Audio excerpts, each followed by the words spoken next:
कहानी आखिरी किराएदार। दीवारों में फुसफुसाहट। अन्ना जब विलो स्ट्रीट के उस पुराने विक्टोरियन घर में रहने आई तो रियल एस्टेट एजेंट ने उसे कहा था, यह घर बहुत पुराना है, कभी कभी इसमें आवाजें आती हैं, बस लकड़ी के टूटने की आवाज है, डरने की कोई बात नहीं। लेकिन अन्ना को धीरे धीरे समझ आया कि यह घर सिर्फ आवाजें नहीं बल्कि फुसफुसाहटें भी करता है। यह सब उसकी तीसरी रात शुरू हुआ। अन्ना अपने सामान लेकर आई थी, सब कुछ यहाँ वहाँ रखा और खुद को घर जैसा महसूस करने की कोशिश कर रही थी। एटिक में जाना मना था, एजेंट ने कहा था, संरचना में कोई खराबी है। अन्ना को कोई दिक्कत नहीं थी, उसे इतनी जगह काफी लग रही थी। लेकिन जब वह सोने गई तो उसे अपनी बगल वाली दीवार से एक फुसफुसाहट सुनाई दी, मेरी मदद करो। अन्ना एकदम सावधान हो गई, उसका दिल धड़कने लगा। उसने बत्ती जलाई, चारों ओर देखा, लेकिन कोई नहीं था, बस मेरी कल्पना है, उसने खुद को समझाया। लेकिन उस रात उसे नींद नहीं आई।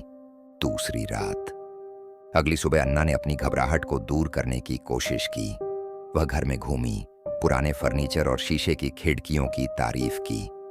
घर में एक अजीब सी खुशबू थी। उसने चाय बनाने की सोची, लेकिन जैसे ही उसने कपबोर्ड खोला उसे एक धूल भरे हाथ का निशान दिखा। अन्ना हैरान रह गई। वह अकेली रहती थी। उस रात फुसफुसाहट फिर आई, इस बार जोर से, मुझे ढूंढो। अन्ना का दम घुटने लगा। आवाज अस्पष्ट थी। उसने पूछा, कोई है वहां? लेकिन कोई जवाब नहीं आया।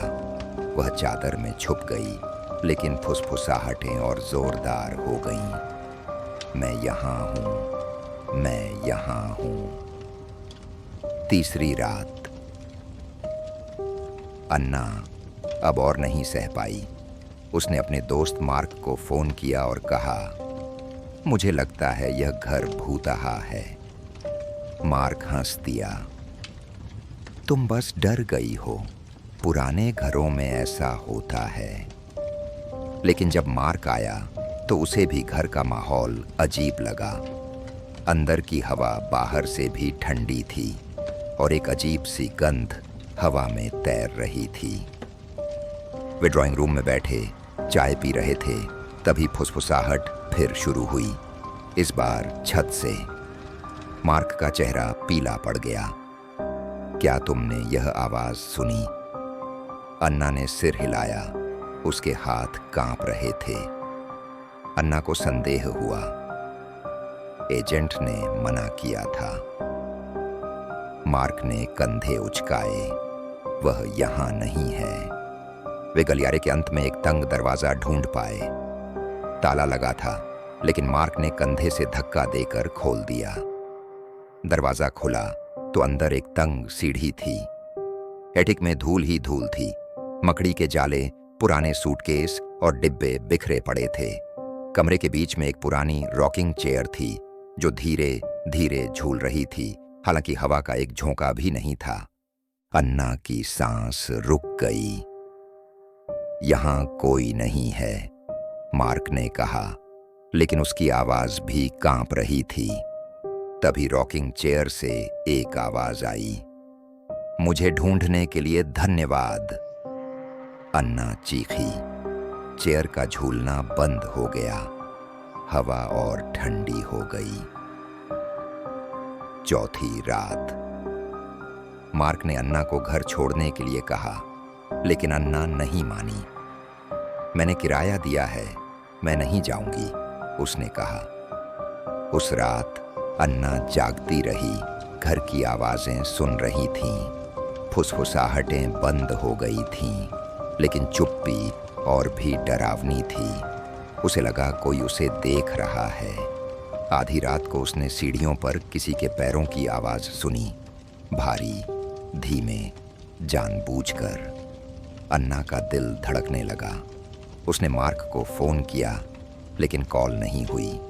पैरों की आवाज उसके कमरे के दरवाजे तक पहुंची। दरवाजे का हैंडल घूमा। अन्ना ने सांस रोक ली। दरवाजा खुला लेकिन अंधेरे के अलावा कुछ नहीं दिखा। तभी उसके कंधे पर एक ठंडा हाथ पड़ा। अन्ना ने पलटकर देखा। एक औरत उसके बिस्तर के पास खड़ी थी, पीली, दुबली, पतली, खोखली आंखों वाली। तुम्हें यहां नहीं आना चाहिए था, उस औरत ने फुसफुसाया। अब तुम्हें यहीं रहना होगा। अन्ना ने चीखने की कोशिश की, लेकिन आवाज नहीं निकली। औरत की पकड़ और मजबूत हो गई। 5वीं रात। मार्क अगली सुबह आया, लेकिन अन्ना गायब थी। घर में सन्नाटा था, बिस्तर सही था, कहीं कोई संघर्ष का निशान नहीं था।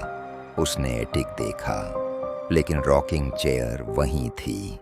हवा गर्म थी, धूल भी बिखरी हुई थी। जैसे ही वह जाने लगा, दीवार से फिर फुसफुसाहट सुनाई दी, मुझे ढूंढो। मार्क घर से भाग गया और कभी वापस नहीं आया। 1 महीने बाद एक नई किराएदार आई। एजेंट ने उसे भी कहा, यह घर थोड़ा पुराना है, इसमें आवाजें आती हैं, बस घर बोल रहा है।